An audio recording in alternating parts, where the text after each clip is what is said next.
All right, I think we're recording. I can just crop this beginning out. Okay.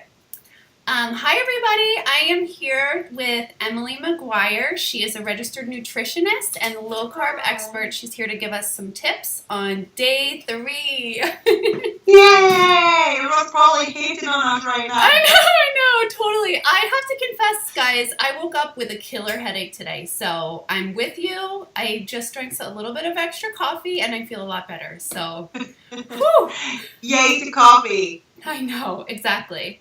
So I just wanted to touch on a couple of things. So the first thing that we were going to talk about was what is low carb and why are 2 dietitians recommending a low carb diet? I know, so out there. So I think a lot of people, we were talking about it just before we kind of came on, but a lot of people often think low carb is like an Atkins, it's chucking tons of butter in your coffee, it's just eating steak, but we don't see low carb like that at all. And low carb is definitely about still having a balance of a ton of non-starchy veg within there. It's about still having a balance within your meals and getting a good amount of protein as well as fat as well. So we definitely don't want you guys fearing fat in the slightest, but it's still about finding that balance, and it's still about, I think we're going to come on to, but it's very much about using this as kind of a template and building on it from there.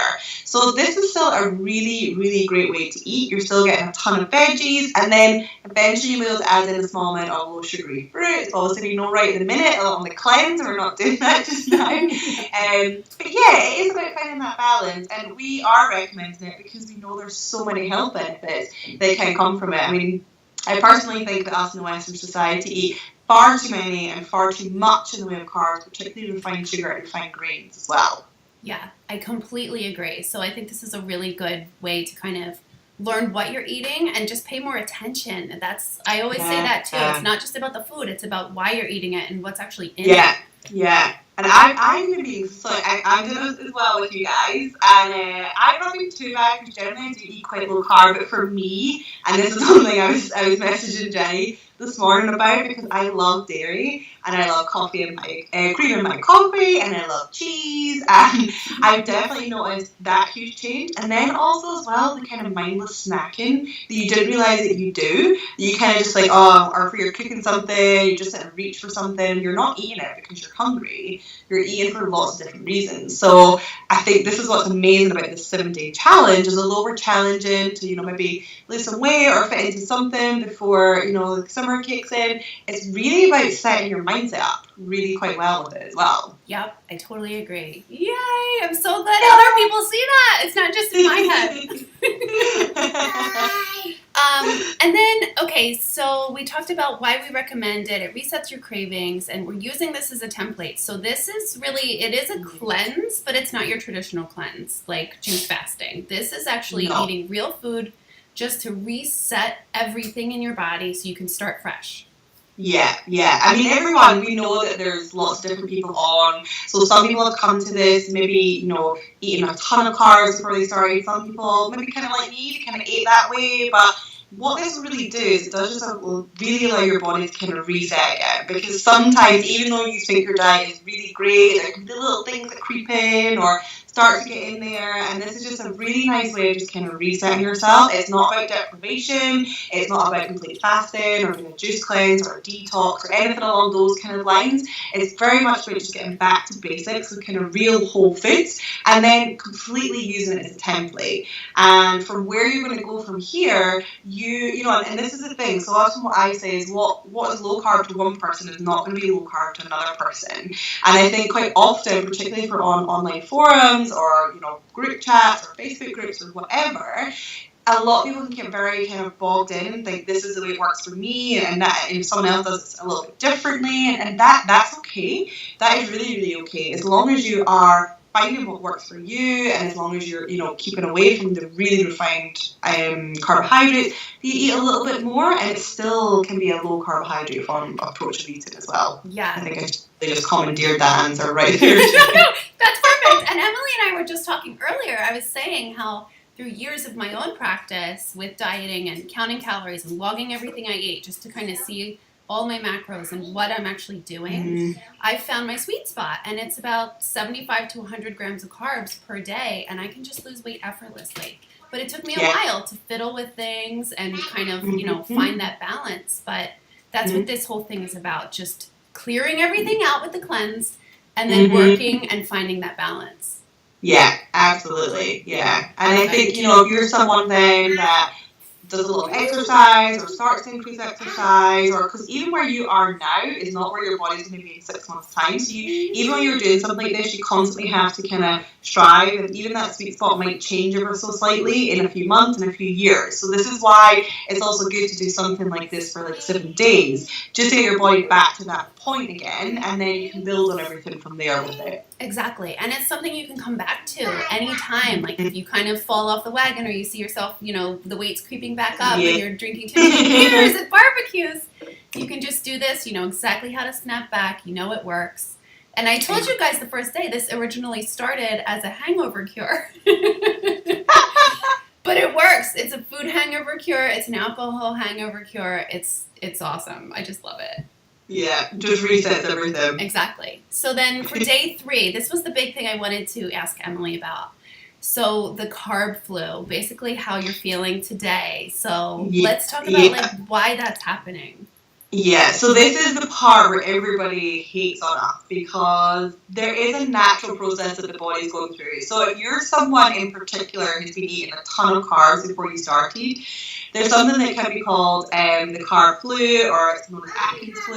This is just a natural process because the body is, normally when it stores carbs in the body, it stores it with 1 part what's known as glycogen, which is a storage form, and then 3 parts water as well. So it starts dumping out a lot of that water. So if you've noticed that you're maybe a little bit thirstier, or if you're going to the toilet a little bit more, if you've got things like headaches or lethargy or kind of a little bit of weakness, I know that Jenny spoke about a little bit of lightheadedness as well.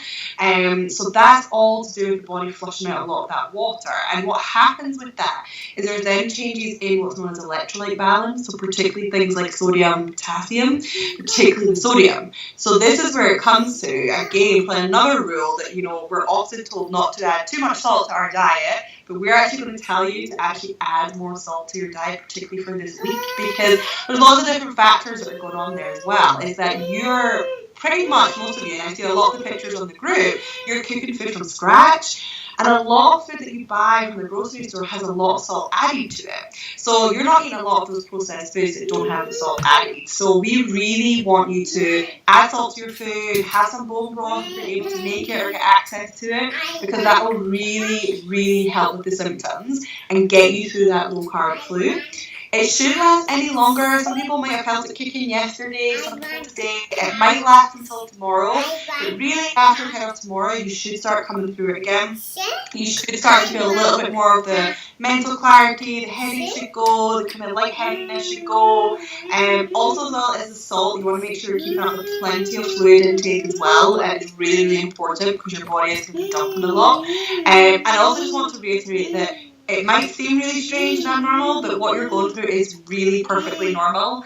And that's just one of the sides of it. The second flip side that might be happening as well, if you were someone that had a lot of added sugar in your diet, that's really addictive to the body. And now we're starting to see it in a lot of different studies that when I as well, in humans and in animals, we see there's this huge kind of withdrawal that normally happens with a lot of addictive properties. So if you're finding that you're really craving, you really want that something sweet after dinner, you're just, you just want to like tear someone's hand off, you've got like an ice cream in their hand or something like that, that is a lot of different things that are going on, particularly in the body, but also in the brain as well. And it's often a lot to do with the way that we eat. So like we were saying, quite often it's a lot to do with behaviors, it's habits. We sit down in front of the TV, we normally reach for something. We have dinner, we normally have a sweet after it. So it's a lot of different things that are going on, both physiologically and psychologically as well. I think that's a very long-winded way of saying that you just have to get through these next couple of days. And I promise you, we have worked with hundreds of people over the year, and it's always these days where people think there's something wrong with them. Why are they feeling like this? It is normal. I promise you, it's normal. You just have to kind of push through a little bit, try those little remedies that we're saying, make sure that you're not under eating, make sure that you're really following Jenny's guidelines, getting your big portions in. I know a lot of people are quite scared by that, but just getting that good amount of food in, getting the good amount of fats in with your diet as well, and getting that salt in. Yes, I totally agree. Thank you so much. That was like so perfect. Welcome. And you guys will feel better. There is light at the end of the tunnel. It just takes a few days to get through this. But like I said yesterday, the worse you feel, it's almost like the more you needed this. So that kind of tells you how much sugar you were eating and how much better you're going to feel afterwards. Absolutely. Definitely. Awesome. All right. Well, I think that's it. So Emily is an absolute expert on low carb. So if you guys have any questions, you can feel free to reach out to me and I can ask her or ask her right in the group. Also, she has awesome low carb tips that she sends out every week. So if you guys want to sign up for her newsletter, it's lowcarbgenesis.com. I'll put a link. But we love Emily. Thank you so much. Yay, thank you. I'm so excited and I'm loving seeing all the pictures. I will try and post some of what I'm eating as well and get a little bit more involved in there. But I'd love to answer any questions. So I am seeing on the Facebook group. So please drop anything and any questions that you have. Yay. Thank you so much.